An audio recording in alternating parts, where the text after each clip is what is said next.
Welcome to Medical Edge. My name is Todd Barnes. This program is produced as a partnership between the Mayo Clinic and the City of Thornton. We hope every episode provides valuable health information for you and your family.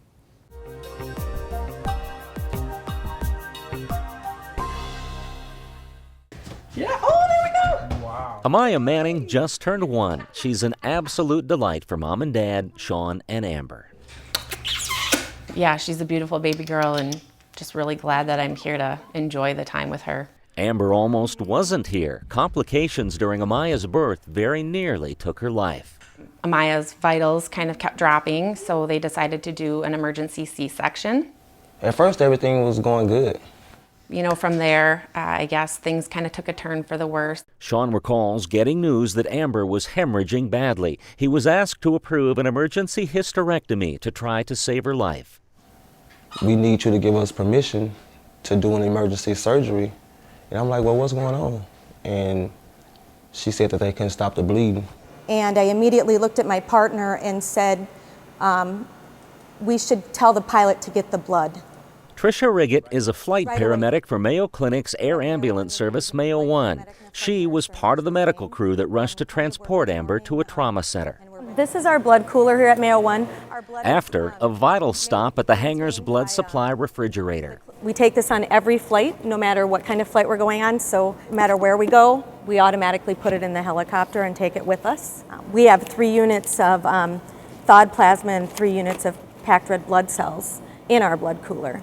You need to replace both in someone in Amber's condition. Amber was bleeding so badly that even the 15-minute flight from the small regional hospital would have been too far without the blood products on board. We're like, we need to get as much blood in her as we can, like, immediately. I don't think she would have survived under other circumstances.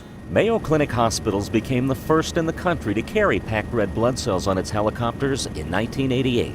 It's the right thing to do for our patient population, especially when there's longer transport times. It is a commitment both on resources, personnel, training, education, safety. There are many factors that go into this. In 2009, Mayo Clinic added thawed plasma on all its flights as well, hoping to save even more lives. It's uncommon. We were the first civilian institution in this country and the world to carry thawed plasma. Over 1,000 patients since that time, since 2009, have benefited from pre-hospital administration of plasma. Dr. Donald Jenkins is the trauma director at Mayo's St. Mary's Hospital. Far more non-trauma patients are benefiting from this change in practice than trauma patients. That goes to Amber's case precisely. Once in the hospital, Amber also needed platelets and coagulating blood clotting agents to help control her bleeding. By the time surgeons were able to stop her hemorrhaging and get her on the road to recovery, her total body blood volume had been replaced 4 times over. You know, once we start getting those work status reports. Ironically, Amber is a Mayo Clinic Human Resources employee assigned to hospital operations and the Mayo 1 and Emergency Transport Services team that saved her life. Needless to say, she made a trip to the helicopter hangar to thank the flight crew personally. I got a big hug. You know, I don't think there's enough words to express how grateful I am, and I'm just in awe of what they do each and every day. For the Mayo Clinic News Network, I'm Dennis Doda.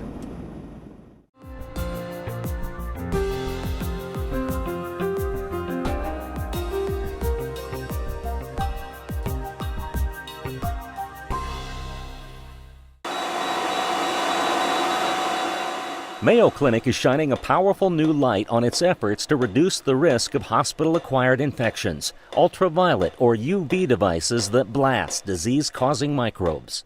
Make no mistake, this room's already been thoroughly cleaned. It's a never-ending process in hospitals.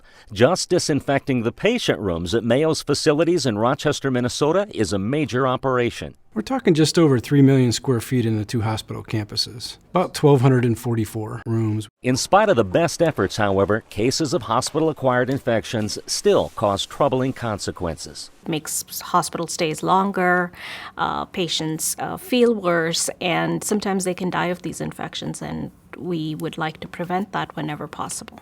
There are approximately 900 patients dying of hospital-acquired infections each day in the United States. One serious healthcare-associated infection is caused by a bacteria called Clostridium difficile, or C. diff. It can cause diarrhea, fever, and severe gastrointestinal complications.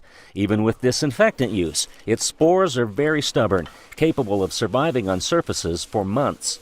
Which is why Mayo Clinic conducted a study of UV disinfection. Its ultraviolet C wavelength of light can kill a wide variety of germs and penetrate areas most cleaning techniques can't reach. The surfaces that are hard to disinfect are those that have bumps, ridges, and indents, such as the TV remote, keyboards, and fabrics, textiles are very hard to disinfect. After a 5-minute cycle on one side of the room, all such objects are flipped over for maximum exposure. Then another cycle is run on the other side of the room. The results have been dramatic. We tested this for about 6 months, and we were pretty surprised at how much difference this made. The C. difficile rates on the units treated with UV light had gone down by 30%. It did add about 25 minutes to the entire room turnaround process. But a C. difficile infection can result in 3 extra hospital days, so we figured the 25 minutes was a bargain. Naturally, patient restrooms get a blast of UV light as well. Mayo now has plans to deploy additional UV devices to other C. diff hotspots throughout its hospitals. Well, we think these could be useful in many different places. We're talking potentially in the ORs after they've been cleaned. We're talking in some of the areas where patient care equipment is held in a clean storage room, that type of space. For the Mayo Clinic News Network, I'm Dennis Stoda.